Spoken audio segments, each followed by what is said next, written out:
Hello বন্ধুরা, সোমার blog good morning জানাই। সবাই কেমন আছো? ভালো আছো? আমিও ভালো আছি মোটামুটি, তোমাদের আশীর্বাদে। তোমরাও যেন ভালো থাকো। এখন তো আবার একটু একটু ঠান্ডা, বৃষ্টি হয়েছে, একটু ঠান্ডা ঠান্ডা ভালো লাগছে। তা চলো চা দিয়ে শুরু। সোমার ব্লগে যে চা বানাচ্ছি, আজকে কী রান্না করবো বলো তো? মাছের মাথার ডাল করবো, মুগের ডাল আর আলু ভাতে, এই করবো, আর কিছু করবো না। নাহলে মাছের মাথার ঝাল, এটাই করবো। তা চলো সবই তোমাদের সাথে শেয়ার করবো, দেখাবো। কতদিন তো সব মুসলমানগুলো ওই সবজি বলগুলো আসছেই না, কী হবে কী জানি। একটু শাক টাক আনা হচ্ছে না, কিচ্ছুই আনা হচ্ছে না। ওই বাজারে গেলে তো পাওয়া যাবে, বাজার আমাদের উপরে যেতে হবে। তা চলো চাটা বানিয়ে নিই।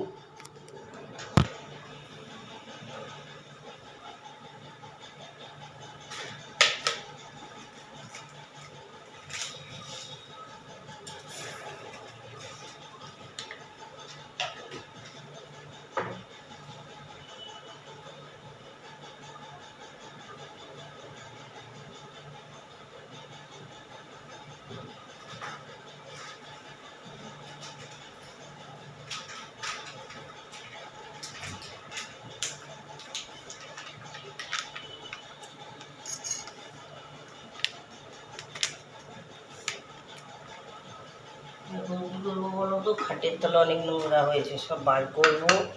এই খাটের তলার থেকে পরিষ্কার করে মুছে তারপরে সব জিনিস টিনিসগুলো ঢুকাবো, তারপরে পরে রান্না করবো। খাটের তলায় নোংরা টোংরা হলে না ভালো লাগে। কাউকে এমনি ছাই গরম মশলা খেলাম না। এমনি কি হলো তো, কালকের থেকে অম্বুবাতি লেগে যাবে, আর ঝাড়পোছ কিছু হবে না। ওই জন্যে একটু আগে ঝেড়ে ঝুড়ে নেব।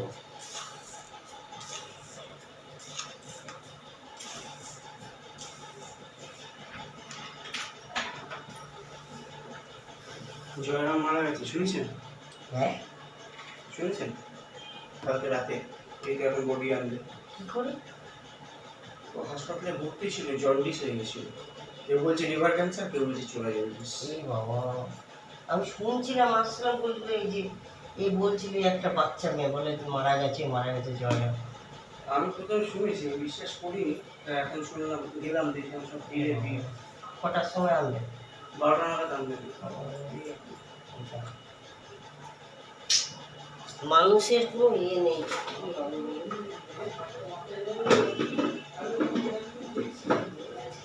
ওই আমাদের বাড়িওয়ালা দাদা, আমাদের এখানে একজনের ইয়ে, না না, আমাদের একজনের যে সাই বাবার ইয়ে আছে তো আশ্রম, উনি গরিবদের সব ইয়ে করে, তাই জন্যে ওনার দুটো সাই বাবাকে উদ্বোধন করে উনি ওখানেই প্রতিষ্ঠান করে পুজো করে সাই বাবা, এই গলির মুখে। তা ওর কি লিভার ইয়ে হয়েছে, জন্ডিস হয়ে মারা গেছে। তাই বলছে 12টার সময় লাশ নিয়ে আসবে বডিটা। তাই তাই ওই দাদা বললো, বলছে শুনেছেন? আমি এখানে আসছিলাম, একটা বাচ্চা মেয়ে বলছিল যে মারা গেছে জয়রাম। তাই বলছি মানুষের কোনো বিশ্বাস নেই, কোনো বিশ্বাস নেই। এখন তুমি আছো ভালো, পরের দিনই দেখবে একদম ইয়ে, এটাই ব্যাপার। তা চলো চাটা করে নিই। দেখো চাটা তো হয়ে গেল।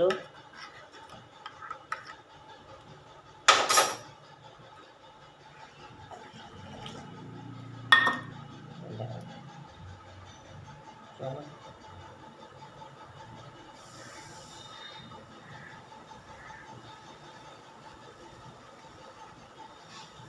তো চলো, তোমার ব্লগটা যদি ভালো লাগে লাইক শেয়ার সাবস্ক্রাইব করবে। দেখতে থাকো সোমার ব্লগ।